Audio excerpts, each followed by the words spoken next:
Everybody tells you to fix up your home before you sell, but here's what nobody tells you. You're really choosing which buyer you want.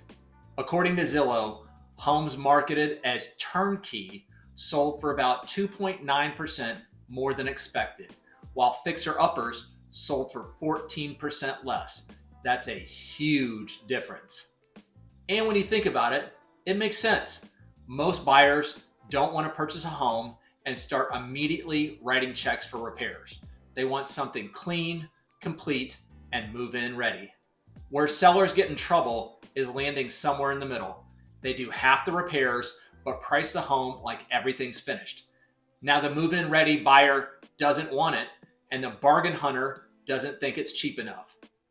And remember, skipping a repair doesn't necessarily make the cost disappear. It just comes back during the inspections when the buyer has even more negotiating leverage. So before spending money, figure out who you're selling to, and if you're thinking about selling, give me a call at 214-213-7200, and we'll determine which home improvement actually makes sense for your home. And as always, thanks again for watching and have an awesome week.